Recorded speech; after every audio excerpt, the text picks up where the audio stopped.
Maayong hapon, gikan sa Solar News Channel Manila. Ako si Menchu Antigo Makapagal.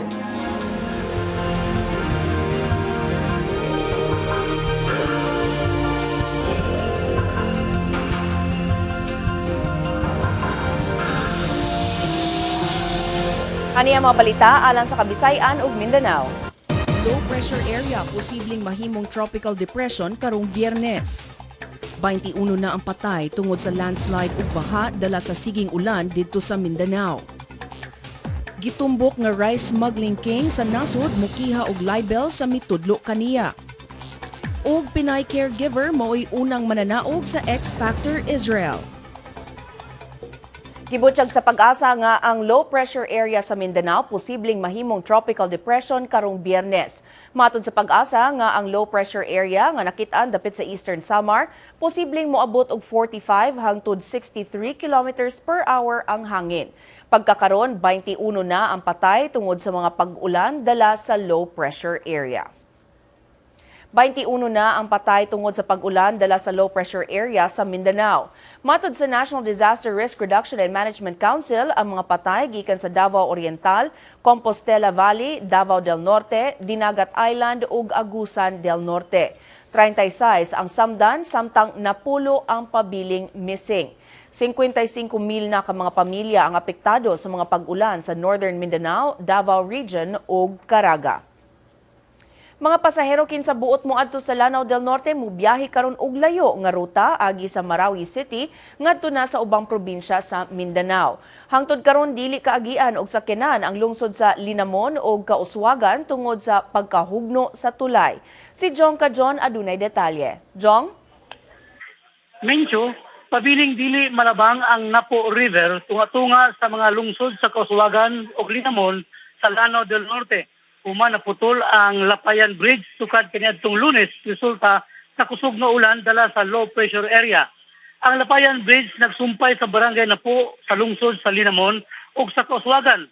Nahugno ang usa ka tumoy nini alas 10 niadtong Lunes sa gabi og nisangpot sa pagkatanggong sa daghang sakyanan gikan sa Iligan City ug Zamboanga del Sur ug ingon man gikan sa Misamis Occidental ug Zamboanga del Norte. Mga pasahero sa mga public utility vehicles kinahanglan musakay sa sakayan o motorized bangka aron makatabok sa Pikas Sampi sa Suba. Kagahapon sa hapon nakulob ang usa ka sakayan gumikan sa grabing suog o kuryente sa Suba. O gaynoon wala ika-report nga nakapsal sa kinabuhi. Apan daghang mohadlok musakay sa mga bangka tungod sa kusog kasulog sa tubig ug suba dala sa sigig ulan. Pero matod sa usa ka DPWH official, adunay alternate route nga kaagihan kadtong gusto moadto sa Lanao del Norte.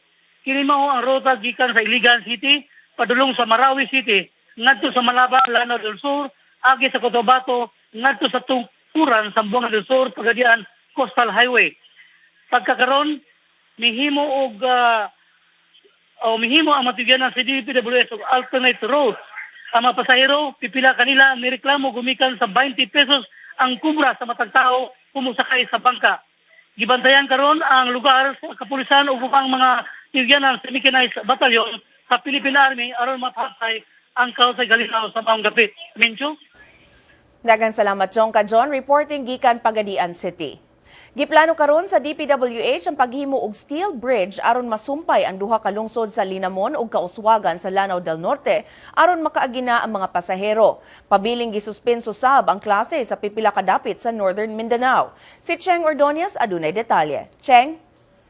Menchu, gipatawag ni DPWH Regional Director Evelyn Barroso ang iyang duha ka engineering district engineers aron paghimo og plano sa pagsumpay sa duha ka lungsod sa Lanao del Norte pinaagi sa temporary bridge kun Belly Bridge itukod tapat sa naguba nga bridge. Apan ang padayong dili maayong panahon nakapalisod karon sa mga DPWH personnel pagkumpleto sa giplanong tulay. Unang gitrabaho sa DPWH personnel ang paglimpyo sa drainage sa National Highway nga natabunan. Gatusan ka commuters na tanggong sa isig katumoy sa Lapayan Bridge kun Napo Bridge na nagsumpay sa mga lungsod sa Kauswagan ug Linamon. Tungod sa padayong epekto sa low pressure area sa Mindanao, gisususpend sa mga klase sa duha ka syudad ug usa ka probinsya sa Region 10. Gimando ni Malaybalay City Mayor Ignacio Zubiri ang suspension sa klase sukad kagahapon sa hapon. Nakasinati og walay hunong nga ulan ang siyudad sukad niadtong Biyernes. Gitaho sa Malaybalay City Disaster Risk Reduction and Management Center ang pagbakwit sa 7 ka pamilya sa sitio Bongbongon, Barangay Sumpong tungod sa pag-awas na sa Kalawai Creek. Wala hinoy gitaho nga casualties. Gitaho usab sa CDRRMC ang baha sa Bukidnon State University. Matod sa principal nga si Reynaldo Oton, 2 ka estudyante ang naanod sa baha sa 40th Street nga maoy main road sa syudad. Hinuon naluwas ang mga biktima. Sa Osamis City, imando sab si Mayor Rinaldo Paruhinog Sr. sa suspensyon sa klase alang sa preschool ngadto sa high school sa tanang eskwelahan kagahapon. Desuspenso sab ni Misamis Oriental Governor Yevgeny Imano ang klase sa tanang level sa probinsya sukad kagahapon. Nahugno sab kagahapon ang usa ka 10-meter bridge sa Barangay Kamana sa lungsod sa Mantikaw. Kapin sa 200 ka tawo sa lungsod sa Alubihid, ipabakwit sab. Gisaka na sab ang alert level alang sa mga flood-prone areas sa probinsya sama sa Upol ug Taguluan. Menchu. Daghang salamat, Cheng Ordonez, reporting gikan Cagayan de Oro City. Usa ka bata ang missing samtang 13 ang naluwas human naanod ang ilang nasakyang jeep sa Mahayag, Zamboanga del Sur. Base sa investigasyon, 3 ang unang sakay sa jeep nga gimaneho ni PO1 Nemesio Batingal. Gisakyan dayon kini sa 11 pa ka mga pasahero pag-abot sa jeep sa spillway sa Barangay Lower Salug Dako River. Nawad-an og kontrol ang driver tungod sa kusog nga bulog sa tubig. Padayon pang gipangita ang missing nga bata kinsa anak sa driver. Mibahad ang gitumbok nga rice smuggling king pagpasaka og kasong libel batok sa chairman sa Federation of Philippine Industries, Jesus Aranza, tungod sa pasangil nga siya, si David Tan. Apan si Aranza hugot nga nagtuo nga si Davidson Bangayan ug David Tan usara. Si Luigi Flores sa detalye. Sa iyang pag-atubang kagahapon sa National Bureau of Investigation, gihimakak ni Davidson Bangayan nga siya mao si David Tan, ang gitumbok nga rice smuggling king sa nasod.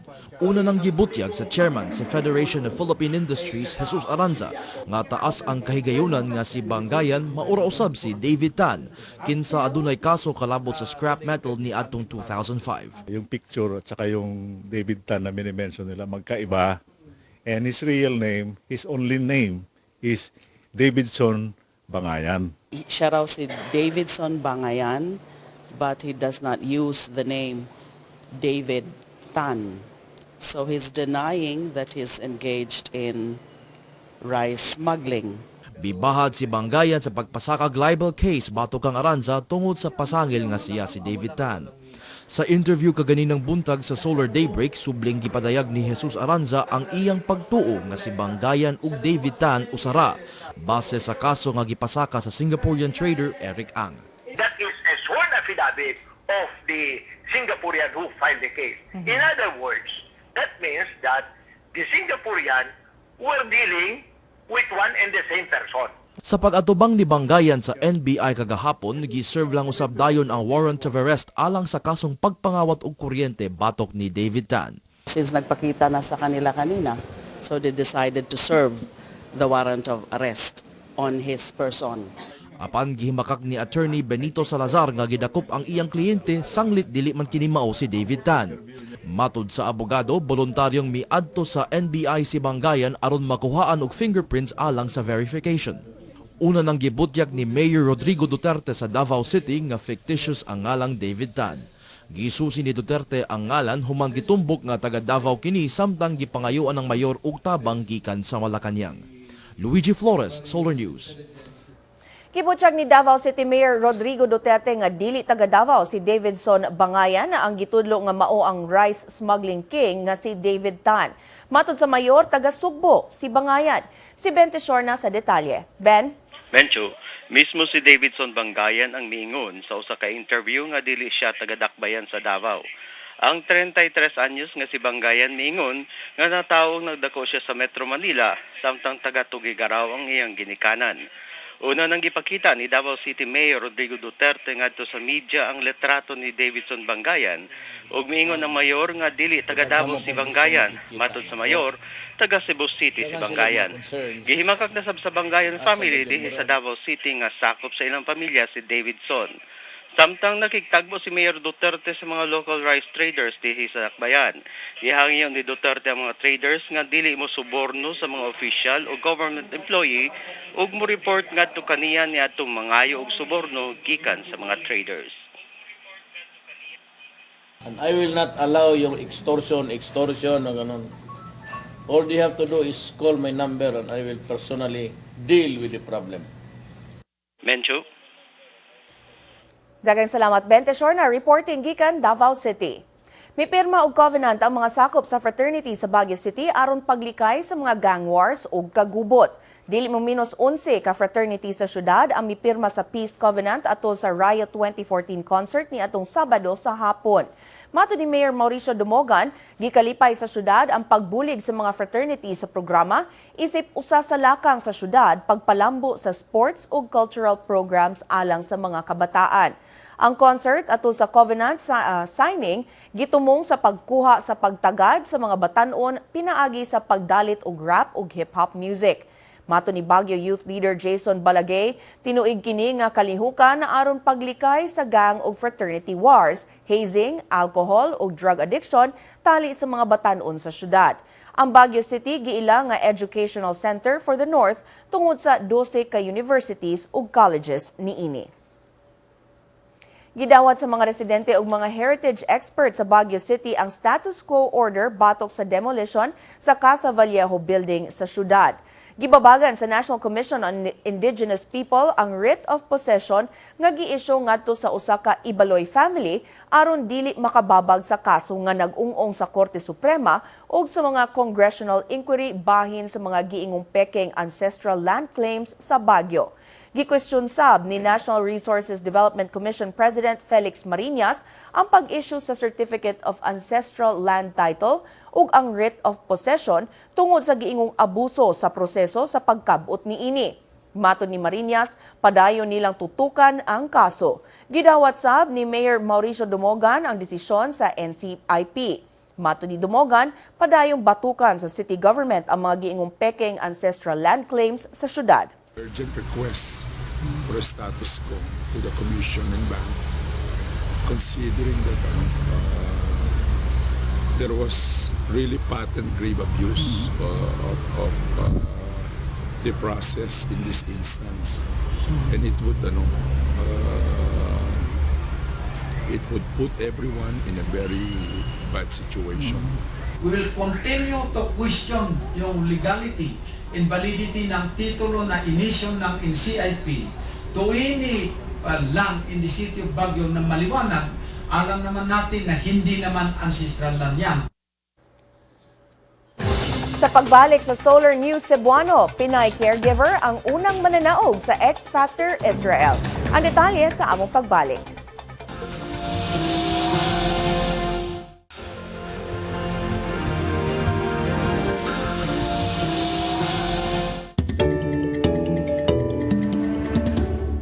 Pinay OFW ang unang kampyon sa X Factor sa Israel. Kini og uban pang balita sa gawa sa nasod sa report ni Luigi Flores.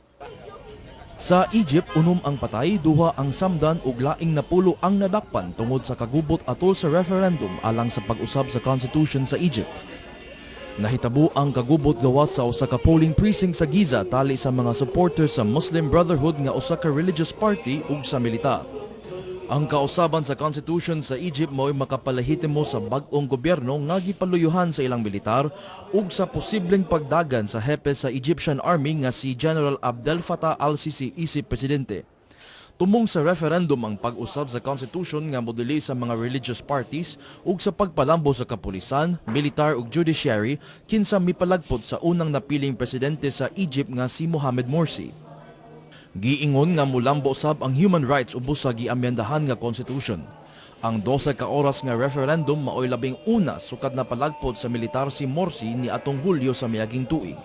Posibleng isunod ang presidential election sa Abril karong tuiga.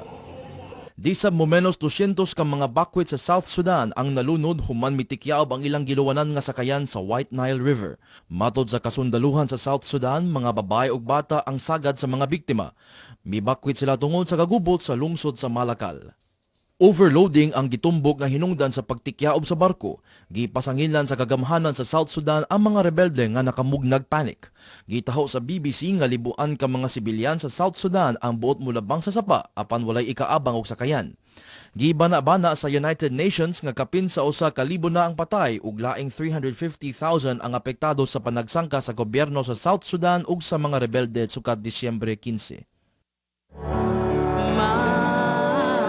Ug ang overseas Filipino worker nga si Rose Fostanes ang labing unang mananaog sa X Factor Israel. Gikanta ni Fostanes ang Frank Sinatra classic nga My Way atol sa finale sa show. Diin iyang napabilib ang mga judge. Si Fostanes nga usa ka caregiver sa Tel Aviv nahimo ng early favorite sanglit na kadawat na siyag mga standing ovation atol sa iyang mga performance. Daan ang mibilib ang mga judge sa iyang pag-awit sa mga hits nila ni Lady Gaga ug Christina Aguilera.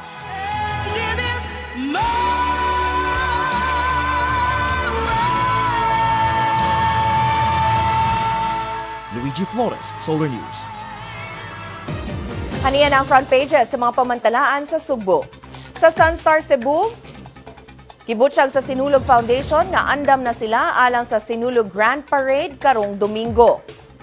Sa Sunstar Super Balita, gi-install na sa FIVOLTS ang ilang mga ekipo sa nagkalain-laing dapit sa Metro Cebu nga kuyaw sa linog. Og sa Cebu Daily News, gipaabot gihapon sa Sinulog Foundation nga mudagsang ang mga bisita alang sa Sinulog Festival. Atuan na sa Tacloban City ang Post-Disaster Assessment Team aron pagsusi sa unom kadapit nga naigo sa bagyong Yolanda. Si Wilmark Amazona sa detalye. Wilmark?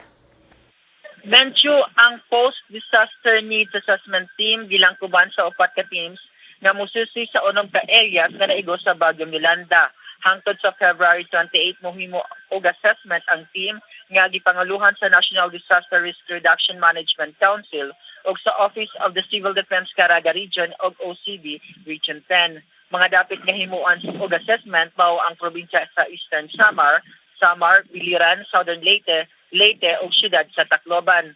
Susihon sa team ang infrastructure, livelihood, cross-sectoral concern ug human recovery assessment.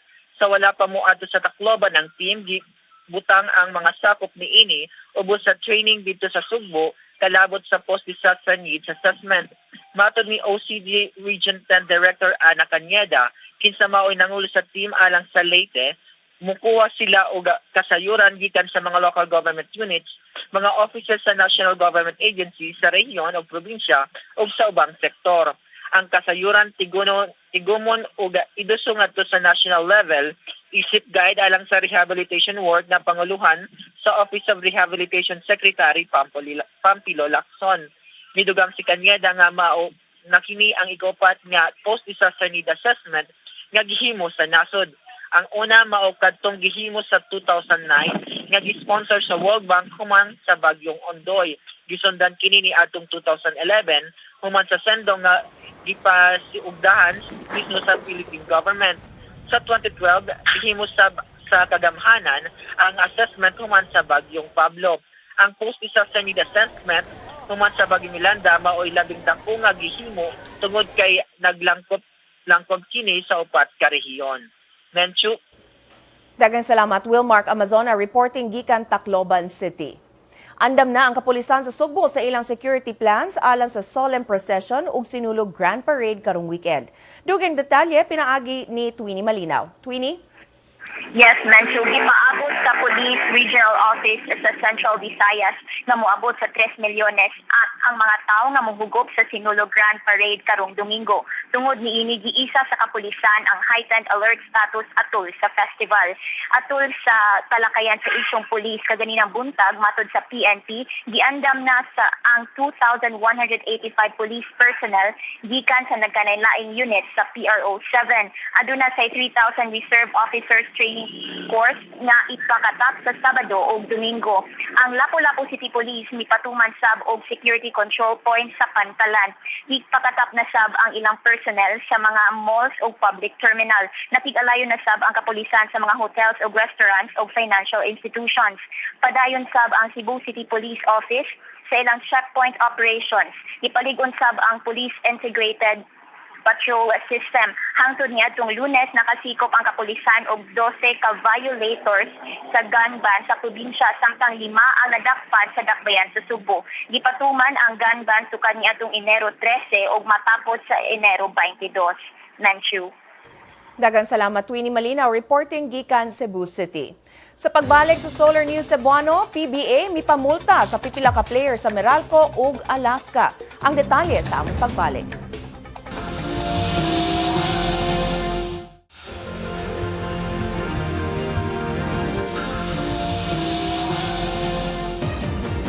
Atong sayro ng front pages sa mga pamantalaan sa Mindanao. Sa bandera Mindanao, 6 kataytayan sa Davao Oriental ang naguba tungod sa grabing pagbaha sa lalawigan. Aniya sabang front pages sa Mindanao Daily sa nagkalain-laing bahin sa Mindanao. Sa Northern Mindanao, wala manunga ang mga department heads sa budget hearing sa Cagayan de Oro City Council. Sa Western Mindanao, gibutyag sa jail officials nga gipangandaman ang pagbalhin sa mga nadakpang sakop sa MNLF gikan sa Zamboanga City paingon sa Manila. Sa Caraga, 6 ang patay sa landslide sa Dinagat Island. Og sa Davao, naguba ang 8 ka mga taytayan Lukop Davao Region tungod sa pagbaha og landslides. Muhatag si Zamboanga City Mayor Isabel Climaco sa iyang State of the City address karong adlaw. Gipaabot nga mo sentro ang iyang address sa mga pulisiya sa syudad human ang kagubot sa Zamboanga City ni adtong Setyembre. Gipahugtan ang seguridad sa Sangguniang Panlunsod Building diin ipahigayon ang pakigpulong. Gipahimangnuan na ang mga bisita sa dili pagdala og backpack aron malikayan ang kahasol. Gipasakaan og kasong graft sa ombudsman si North Cotabato Governor Emilio Mendoza ngadto sa Sandigan Bayan. Kini tungod sa giingong pagpagasolina sa provincial government sa gasolinahan nga gipanag-iya sa inahan sa gobernador nga wala moagi og bidding. Mipasangil ang kanhi empleyado nga si Artemio Suico nga gipagawas ni Mendoza nga gigamit ang gasolina alang sa mga proyekto sa kagamhanan apan walay actual deliveries. Apan matod ni Governor Mendoza, dili pa final ang desisyon sa ombudsman. Matod ni Mendoza, dunay mga punto nga wala matagi o gibug-aton sa ombudsman, sama sa pagtugot sa balaod alang sa direct purchase o walay laing gasolinahan andam mohatag og ubos nga presyo. Positibo sa red tide toxin ang Sibugay Bay sa Zamboanga, Sibugay. Daan ang gibutyag sa Bureau of Fisheries and Aquatic Resources nga positibo sab sa red tide toxin ang Dumangkilias Bay sa Zamboanga del Sur ug ang Bataan. Matod sa BFAR, dili luwas nga kanon ang alamang ug tanang kinhason. Gipahimangnuan sab sa BFAR ang katawhan sa maong mga lugar nga limpyuhan ug maayo ang makuhang isda sa dili pa kini lutuon. Mutukod ang National Economic and Development Authority KUNEDA sa ilang kaugalingong building sa Pagadian City alang sa ilang regional office. Mukantidad kini og 50 million pesos. Gihimo kagahapon sa buntag ang groundbreaking sa site sa Zamboanga Peninsula Regional Government Center sa Barangay Balintawak. Matod ni NEDA Regional Director Teresita Socorro Ramos, mulungtad lang og 18 ka bulan ang construction sa building. Ikaupat na ang NEDA sa mga national government agencies nga mibalhin sa ilang regional offices gikan sa Zamboanga City ngadto na sa Pagadian City. Ang Pagadian maunay bag-ong regional center sa Rehiyon 9 base sa Executive Order No. 429 ni kanhing Presidente Corazon Aquino. Una nang nakabalhin sa ilang regional offices ang Department of Agrarian Reform, Department of Environment and Natural Resources, ug ang Office of Civil Defense. Sports News uban ni Jun Tariman. Gibarugan ni PBA Commissioner Chito Salud nga makiangayon ang multa nga ilang gipahamtang batok nila ni Jared Dillinger ug Gary David sa Meralco Bolts ug Calvin Albueva sa Alaska Aces tungod sa unsportsmanlike conduct. Sa interview sa Solar Sports Desk, si Salud miingon nga ilan ang nahinabi ang mga players nga dalambigit sa lalis. Sa dula nitong Biyernes, naigo ang naong ni Dillinger sa hapak ni Albueva kinsa mi-block sa layup attempt ni Dillinger. Na corner ni Dillinger sa Albueva. Ang duha ka players gipamulta og 10,000 pesos ug laing 3,000 pesos batok ang Albueva, samtang si David gipamulta sabog 5,000 pesos dihang miisa kini sa iyang kumo bato kang Albueva. Very open, very candid. I don't think they were trying to hide certain facts. And I think in the end, the truth came out. No? Jared was very candid. So was Calvin and Gary. They told the truth, and I think in the end, we have a fair decision. Sa dula karong hapon sa PBA diha sa Araneta Coliseum, tinguhaon sa Rain or Shine og Petron nga magpabilin sa ikaduhang dapit sa standing. Ikasangka sa Rain or Shine ang Meralco Bolts samtang ang Petron makigsangka sa sister team San Mig Coffee. Gi-abi-abi ni US President Barack Obama ang mga sakop sa Miami Heat nga mibisita sa White House ikaduhang higayon karong tuiga. Gipahalipayan sa presidente ang team tungod sa back-to-back championships niini. Bidawog ang team sa NBA sa miaging tuig human pildiha ang San Antonio Spurs sa best of 7 finals. Sa Enero sa miaging tuig unang mibisita ang Heat sa White House tungod sa ilang pagdaog sa 2012 finals batok sa Oklahoma Thunder. Ug sa Australian Open, nakasulod na sa second round sila si Rafael Nadal, Roger Federer ug Andy Murray. Ingon man sila si Victoria Azarenka ug Maria Sharapova. Uban ang bagong coach si Federer bidaog sa local player sa Melbourne, James Duckworth, 6-4, 6-4, 6-2. Ang fourth seed nga si Andy Murray mibuntog sa Japanese nga si Go Soida sulod sa 85 minutos, 6-1, 6-1, 6-3. Ang top seed nga si Nadal midaog batok ang Bernard Tomic. Sa women's division midaog si Victoria Azarenka batok sa Swedish nga si Johanna Larsson, samtang si Maria Sharapova mibuntog sa Amerikanong si Bethany Matic-Zans, 6-3, 6-4. June Tariman, Solar News. Atong susihon ang latest sa low pressure area, pinaagi ni Pat Fernandez. Pat? Hi, Medju. Matod sa Pag-asa, ana-ana ang low pressure area 100 kilometers east sa Borongan, Eastern Samar. Kasarangan ngadto sa kusog nga pag-ulan ug thunderstorms nga posible magdala og pagbaha ug landslides sa Bicol Region, Eastern ug Central Visayas, Caraga ug Northern Mindanao. Mapanganuron sab nga dunay hinay ngadto sa kasarangan nga pag-ulan ug thunderstorms sa Southern Luzon, Western Visayas ug sa ubang bahin sa Mindanao tungod sa panag-abot sa easterly winds ug northeast monsoon kon amihan. Mapanganuron sab sa Northern ug Central Luzon ug didto sa Metro Manila tungod gihapon sa amihan. Base sa Metro Weatherscape, ulanon ang silangang bahin sa nason. Hinay sab ang mga pag-ulan sa Northern Luzon, lakip na ang Kalinga, Apayao ug Cagayan Valley. Kasarangan sab ngadto sa kusog ang pag-ulan sa Bicol Region ug Eastern Visayas ug sa Caraga. Sa Visayas, ulanon ang Borongan samtang dunay thunderstorms sa Dumaguete, Tagbilaran, Iloilo, Tacloban ug sa Metro Cebu.